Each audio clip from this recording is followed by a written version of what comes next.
On alert, Tropical Storm Karen on the move, heading toward Puerto Rico and the Virgin Islands right now. How it could impact the East Coast. Ginger here with the latest timing and track. The ultimatum. House Speaker Nancy Pelosi now demanding the Trump administration turn over that secret whistleblower complaint. As President Trump acknowledges, he spoke with Ukraine's president about Joe Biden while his administration was withholding U.S. aid to that country. Is this evidence of a new impeachable offense? Done with it. NFL star Antonio Brown slamming the league and the New England Patriots owner after being cut from the team. Why his Twitter rant may now cost him millions of dollars. An ABC News exclusive. Demi Moore one-on-one with Diane Sawyer. The Hollywood star back in the spotlight. What we never knew about her famous marriages, her difficult childhood, and one life-changing moment. You said your childhood was done. Candid and revealing. The interview only on GMA this morning.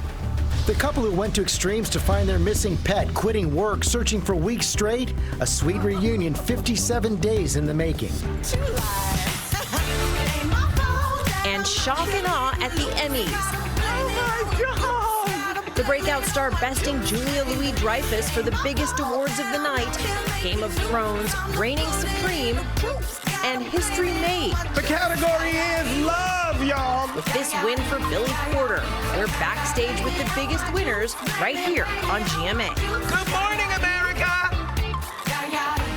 Live in Times Square, this is Good Morning America. Good morning, America. He's something, isn't he? Hope you all had a great weekend. Boy, they switched it up at the Emmys last night. I did with no host like that, but Billy Porter, his speech and making history. The first openly gay man to win Best Actor in a Drama. Everything about him so wonderful, including that great hat. So many moments overnight. As you said, the show actually went hostless. Multiple people stepping in to help, like Anthony Anderson and his mom.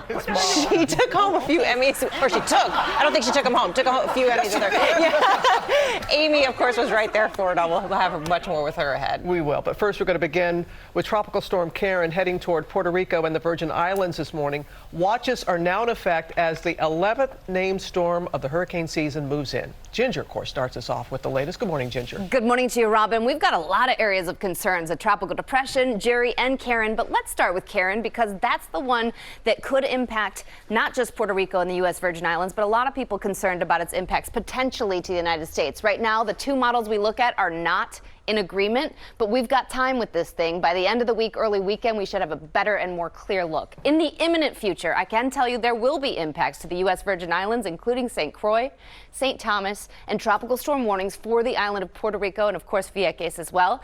The impacts will be 2 to up to 6 inches of rain, which easily causes flash flooding. We put this under the path here so you can see those mountains on Puerto Rico. That's why you end up having the potential for mudslides and flash flooding. Quick look at Jerry. Could brush over Bermuda with tropical storm force winds. Cecilia? Okay, Ginger, thanks. We're going to turn now to Washington and the demand for answers after that whistleblower complaint. House Speaker Nancy Pelosi is demanding the Trump administration turn over information about the president's phone call with Ukraine's leader. This, as President Trump himself appeared to admit that he talked about Joe Biden during that call. My White House partner in crime, Jon Karl, is here with us this morning in New York. John, the big question right now is, did the president pressure a foreign leader to investigate a political rival? Good morning, Cecilia. That is the question, but the president, as you point out, already appears to be acknowledging that he did, in fact, talk to the president of Ukraine about Joe Biden. Pressure or not, that acknowledgement that he spoke to a foreign leader about his political rival is raising serious concerns among Democrats and some key Republicans as well. Just days after the Wall Street Journal reported that President Trump pressured the president of Ukraine to investigate the business dealings of Joe Biden's son, Hunter, the president now appears to be acknowledging he did in fact talk about Biden when he spoke to the Ukrainian president in July. The conversation I had was largely congratulatory, was largely the fact that we don't want our people, like Vice President Biden and his son, creating to the corruption already in the Ukraine. At the time of the phone call, the Trump administration had been holding back $250 million in aid to Ukraine that had been approved by Congress. I know when I give pressure, and that was not pressure. Now, Speaker of the House Nancy Pelosi is giving the Trump administration a deadline of Thursday to turn over the secret whistleblower complaint that first raised concerns about that phone call. If they don't turn it over, she wrote in a letter to Congress, the administration, quote, will be entering a grave new chapter of lawlessness, which will take us into a whole new stage of the investigation. Biden, campaigning in Iowa, is firing back at the president. I know Trump deserves to be investigated. He is violating every basic norm of a president. You should be asking him the question, why is he on the phone with a foreign leader, trying to intimidate a foreign leader? If that's what happened, that appears what happened. You should be looking at Trump.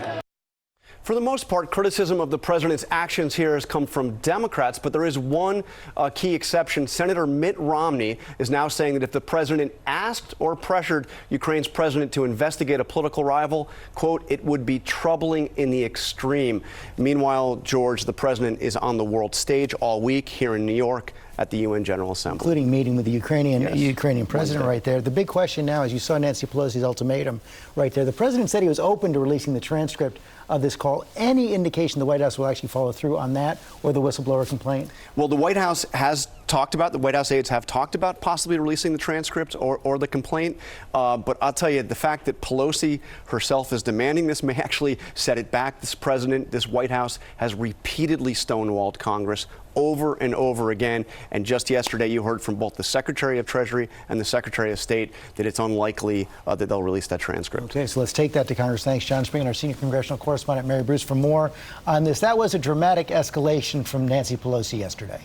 Yeah, George, we are seeing a real shift here on Capitol Hill when it comes to the question of impeachment. Even Democrats who so far have been reluctant to go down this path are saying this may be changing their calculus, that we may be at a tipping point. Chairman Adam Schiff of the House Intelligence Committee is suggesting that the president's actions here, that these latest revelations may be so incriminating that the House is left with few other options. He says they may have, quote, crossed the Rubicon. Now, Nancy Pelosi notably did not even mention the word impeachment in that letter, but she certainly is hinting at the possibility. While, George, on the other side, Democrats who have been pushing for impeachment for some time are growing increasingly frustrated. They are outraged with their own party's muddled response and refusal so far to impeach. Yeah, and the numbers of how Democrats calling for impeachment has been steadily increasing over the last several weeks. So we're facing this big deadline on Thursday. The Director of National Intelligence is supposed to come to Capitol Hill, as you saw Nancy Pelosi's demand for him to release the complaint. If it doesn't happen, besides opening an impeachment investigation, what are the other options for the members of Congress?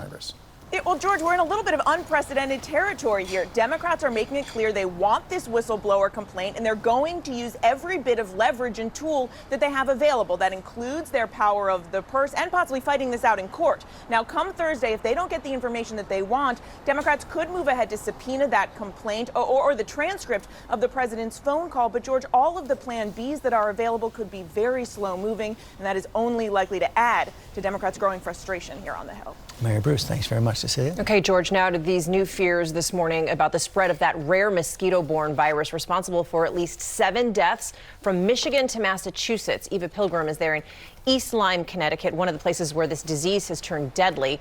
Good morning, Eva. Good morning, Cecilia. There is no cure and there is no vaccination, and that is why officials are now urging people to stay inside when the mosquitoes are more active from dusk until dawn, to use bug spray and also to wear long sleeves. In Massachusetts, James Longworth's wife says her husband collapsed during a yard sale last weekend, wound up in a coma, and died just 4 days later. It's an absolutely devastating disease. Authorities also say an adult in Connecticut has died after being hospitalized with the disease in August. Triple E is an equal opportunity disease. It can really strike anyone of any age. The disease, now believed to be responsible for at least 7 deaths in 4 states this year alone, with reports of an additional 27 infections in 6 states, including one girl who is just 5 years old. While the disease is rare, according to the CDC, nearly a third of cases are fatal, and many survivors are left with permanent neurological damage. 14-year-old Savannah DeHart has been hospitalized in Michigan since the beginning of August. Her mom says it's been an emotional roller coaster. Her daughter fighting to live every day, even the good ones, a struggle. Our whole lives have been flipped upside down. The tears flow just when they flow. They just come out whenever they want at this point. And Cecilia, we are seeing a lot of school districts in these areas spray and limit the amount of time that students are able to play outside because of this concern. Cecilia. So frightening. Eva, any sense of how long this threat is supposed to last? Well, medical officials say even as the temperatures cool down, we can still expect to see mosquitoes. So it's likely not going to be until that first frost that they will go away. Okay, Eva, thanks so much. George? Thanks, Cecilia. We're going to get the latest now on Antonio Brown, the wide receiver cut by the New England Patriots after sexual harassment allegations. Now he says he's done with the NFL, taking on the league in a series of tweets. Paula Ferris here with the story. Good morning, Paula. Good morning, George. What a story this is. Brown's agent said that some teams had expressed interest after the Patriots dropped him on Friday, but that was before Brown decided to go on a Twitter rant over the weekend. If he is ever to play in the NFL again, he's certainly not helping his cause. Caught by Brown. Touchdown. It was an abrupt fall from grace for Antonio Brown and his short-lived stint as a New England Patriot. Caught for the touchdown. Just hours before his former Patriots squared off against the Jets in New England on Sunday, the wide receiver releasing a series of tweets, first announcing he won't be playing for the NFL anymore, saying these owners can cancel deals, do whatever they want at any time, sad they can just void guarantees, we'll see if they pay up. Brown implying a double standard in treatment. He then went on to take shots at Patriots owner Robert Kraft, who has remained in his job despite being arrested and charged with soliciting prostitution at a massage parlor earlier this year. Charges Kraft pled not guilty to in February. Brown tweeting about Kraft's arrest, comparing it to his own situation with the Patriots. That post was deleted shortly after, along with several others, including a tweet taking digs at Steelers quarterback Ben Roethlisberger, who was suspended 4 games by the league in 2010 after accusations of sexual assault. Allegations Roethlisberger still denies. Brown saying, 4 games for Big Ben, crazy world, I'm done with it. Roethlisberger was never charged. Brown was officially released from the Patriots on Friday, playing just 1 game for the team. That's an ABTD. According to a Sports Illustrated report last week, the NFL met with an unidentified second accuser. She also said Brown had recently sent her intimidating text messages, including one message that showed a photograph of her children. Brown denies any sexual advances towards her. ESPN's now reporting that Brown does have plans to file a grievance against the Patriots in hopes of securing the $9 million signing bonus. The NFL Players Association will be representing him. Ahead of Sunday's game, Patriots coach Bill Belichick avoiding this big question. What was the final straw with Antonio Brown? Yeah, we're focused on the Jets today. Thank you, Coach. Okay, remember the 2 people that Brown called out, Ben Roethlisberger, his former teammate, and Robert Kraft, his former owner. Now, the Patriots owe him that $9 million signing bonus, but Kraft is so livid, ESPN is reporting that Kraft is never writing that check, no matter what the ruling from the NFLPA is. This got ugly in a hurry. Sure did. Sure did. All the talent in the world. I know. I'm just happy my Saints won. There you go. There you go. Big win. Represent. Okay, all right, but I digress. History-making night at the Emmys. Huge breakthroughs as we said goodbye to some of the biggest shows. Amy was there for it all. Joins us now from L.A. And Amy, oh, what a night. Good morning. Good morning to you, Robin. Yes, so many incredible moments, and sure, the show may not have had a host, but it was packed with big names, a lot of laughs, and a lot of heart. And the Emmy goes to Game of Thrones. On television's biggest night, Hollywood bidding a final farewell to the phenomenon that was Game of Thrones. Taking home the night's top honor, Outstanding Drama Series, the show's 4th win in that category. I can't believe we finished it. I can't believe we did it. We did it all together, and it's over. And we shall never see her like again. Fleabag. But the night, Phoebe Waller-Bridge. belonging to breakout newcomer Phoebe Waller-Bridge, the star and creative mastermind behind the Amazon series Fleabag. I find writing really, really hard and really painful. And but I'd like to say, just honestly from the bottom of my heart, that the reason that I do it is this. The show besting the seemingly indomitable Veep in the Best Comedy category, and Waller-Bridge beating Emmy favorite Julia Louis-Dreyfus. Well, this is just getting ridiculous. We caught up with the big winner backstage. When you woke up this morning, could you have even imagined or envisioned this? No.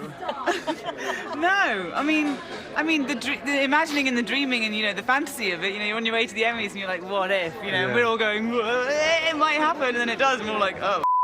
Through it all, moments of humor dotting the show despite going hostless. What a dumb idea. What a joke. So stupid. You know what has a host? Applebee's has a host.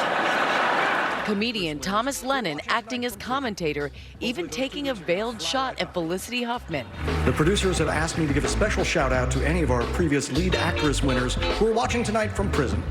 Hopefully those 2 weeks are going to fly right by. And once again, we witness history unfold. The Emmy goes to Billy Porter. But it was also a show that made history. Pose star Billy Porter becoming the first openly gay man to win his category for lead actor in a drama. James Baldwin said, "Took many years of vomiting up all the filth that I had been taught about myself and halfway believed before I could walk around this earth like I had the right to be here." I have the right, you have the right, we all have the right. And Michelle Williams thanking FX for paying her the same as her male co-star for Fosse Verdon and urging equal pay for all. And so the next time a woman, and especially a woman of color, because she stands to make 52 cents on the dollar compared to her white male counterpart, tells you what she needs in order to do her job, listen to her, believe her, because one day she might stand in front of you and say thank you for allowing her to succeed because of her workplace environment and not in spite of it. Thank you. You may remember Michelle Williams was paid just $1,000 for those reshoots in her movie All the Money in the World, while her co-star Mark Wahlberg reportedly made about $1.5 million. So a very powerful moment on stage there last night. And speaking of powerful moments, of course, we have to talk about Billy Porter. He told me, by the way, Robin, that his favorite show is Good Morning America, that he watches us every single morning, and we're going to have much more because he spoke with us just moments after that historic win last night. So we have a lot more coming here live from the W in Hollywood. I'm telling you, his speech just gave me chills. It gave me chills. And the ceremony, like the Oscars, went well without a host, Amy. It certainly did. They were trying to preserve time for so many of these series that had their final years this year, so they wanted to pay tribute to them. And so it went really well because they were only 3 minutes over time. So it was very well played on their part. All right. We'll check back with you in just a little bit, Amy. Thank you. We have a lot more coming up. Our friend Diane Sawyer is here with her exclusive interview. Demi Moore talking about her harrowing childhood and the moment that changed everything. Diane's going to be here in just a minute. And did you hear about this? A couple who spent 57 days looking for their beloved collie. One of them even quit their job to search full time. Well, they finally found Katie, brought her home. We'll share that. But first, back to the Ginger. That is commitment, and I love it. I'd do the same. Let's go ahead and talk about this because you know the Atlantic has been so busy, but the Pacific has also had a lot of tropical action. This is Los Cabos, Mexico, flash flooding there. So tourists and the people that live there trying to get through. But now what's left of Lorena that did that brings thunderstorms to Arizona. We could even see damaging winds in this. Your local weather in 30 seconds. First, the Select Cities, sponsored by Amazon. You're just too good to be true. Can't take my eyes off you. You'd be like heaven to touch. I wanna hold you so much, and I thank God I'm alive. You're just too good to be true. Can't take my eyes off you. Free one-day delivery, video, music, and more with Prime. Well, out the door today on this first day of fall, dress cool. It's going to be hot. Temperatures are in the 70s now, but we're going to quickly climb 91 degrees by 2 o'clock. It'll be partly cloudy. The humidity won't be oppressive, but you'll notice the mugginess out the door. More clouds later this afternoon and this evening, 84 degrees by 7 o'clock. I can't rule out an isolated shower or thunderstorm as a cold front slides through. That's going to drop temperatures and humidity tomorrow, so a little cooler out the door for your Tuesday. Beautiful Wednesday. We stay dry, though, all the way through next weekend. Diane Sawyer's here when we come back. We were lost in a vast desert, completely devoid of basset hounds. Then